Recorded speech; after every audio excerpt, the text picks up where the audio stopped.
একজন লিডারকে মানুষ লিডারের মতোই দেখতে চায়, তাকে কোনো অশ্লীল কাপড়ে দেখতে চায় না। কাজের পরিবেশ নোংরা হয়ে গেছে, সবাই শরীর প্রদর্শনীতে ব্যস্ত। আমি তো শরীর প্রদর্শন করে কোনো কাজ করি, আমি ইচ্ছা করি আমার জীবন আচরণে, আমার জেস্চার পশ্চারে, আমার পোশাক আশাকে আমি অনেক পরিবর্তন নিয়ে এসেছি। আমার কোনো শো অফ করার কোনো ইচ্ছা নাই, আমি যেমন আছি আমি তেমনই সুন্দর। আমাকে যারা ভালোবাসে তারা আমাকে এভাবেই ভালোবাসে।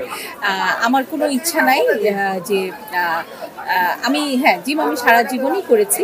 আর সবচেয়ে বড় কথা, এখন আমি জিম ওইভাবে করি না, আমি আমার মনের আনন্দে কিছুক্ষণ হাঁটাহাঁটি করি বা সুইমিং করি, কিন্তু আমার কোনো শরীর প্রদর্শন করার কোনো দরকার নেই। এবং আমি যেহেতু পলিটিক্স করি, আমি ইচ্ছা করি আমার জীবন আচরণে, আমার জেস্চার পশ্চারে, আমার পোশাক আশাকে আমি অনেক পরিবর্তন নিয়ে এসেছি। কারণ একজন লিডারকে মানুষ লিডারের মতোই দেখতে চায়, তাকে কোনো অশ্লীল কাপড়ে দেখতে চায় না, তার শরীরের অর্ধ উলঙ্গ অবস্থায়ও তাকে দেখতে চায় না।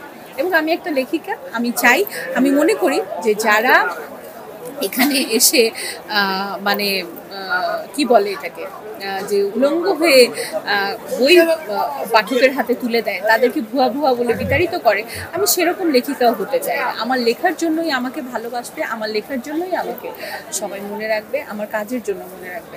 আমার শরীর প্রদর্শন করার কোনো ইচ্ছা নেই, আমি যেমন আমি তেমন সুন্দর, এবং আমাকে যারা ভালোবাসে আমাকে তেমন করেই ভালোবাসবে।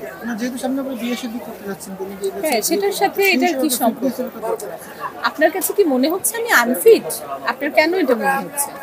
না, অভিনেত্রী হিসেবে যতটুকু ফিটনেস দরকার সেইটাই তো আমি আমার কোথাও অ্যাপ্লাই করতে পারছি না। কাজের পরিবেশ নোংরা হয়ে গেছে, সবাই শরীর প্রদর্শনীতে ব্যস্ত। আমি তো শরীর প্রদর্শন করে কোনো কাজ করি না। সুচিত্রা সেন তার শরীর প্রদর্শন করে কোনো কাজ করে নাই, শাবানা তার শরীর প্রদর্শন করে কোনো কাজ করে নাই। সো আমি যাদেরকে মনে করি যে তারা যুগে যুগে বেঁচে থাকবে, আমিও যদি কখনো মরে যাই, আমার ডায়েরিটাতেও যেন লেখা থাকে যে শ্যামলী কখনো শরীর প্রদর্শন করে কোনো কাজ করে না। এটা দেখেন যার যার একান্তই ব্যক্তিগত ব্যাপার, সে কি চরিত্র অভিনয় করবে, কতটুকু জিমে যাবে, কি যাবে। শাবনূর আপুর থাইরয়েড ছিল, তার সেই কারণে তিনি অনেক খুব কষ্ট অনেক দিন সহ্য করেছেন, এবং সময়ের আগে ওনার অনেক দিন গ্যাপ নিতে হয়েছে। তো এটা কোনো বিষয় না, এটা যার যার একান্ত পার্সোনাল ইস্যু, যেগুলো নিয়ে আপনি কথা বলছেন এগুলো কোনো টপিক হতে পারে না, এগুলো খুবই লেম কথাবার্তা। হ্যাঁ, আমার কাছে মনে হয় আপনারা গণমাধ্যম হিসেবে এমন প্রশ্ন মাঝে মাঝে অভিনেতা অভিনেত্রীদের করেন যেগুলো আসলে হাস্যকর।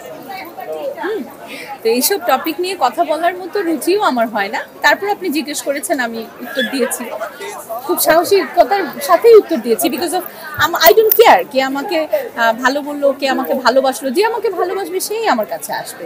এই যে আমার বইগুলো এত সেল হচ্ছে, কাউকে তো আমি শরীর প্রদর্শন করে আমি আমার কাছে আনিনি। সংবাদ, ফিচার ও অনুষ্ঠানের জন্য ভিজিট করুন সংবাদ প্রকাশের ওয়েবসাইট এবং যুক্ত থাকুন ফেসবুক পেজ ও ইউটিউব চ্যানেলের সঙ্গে।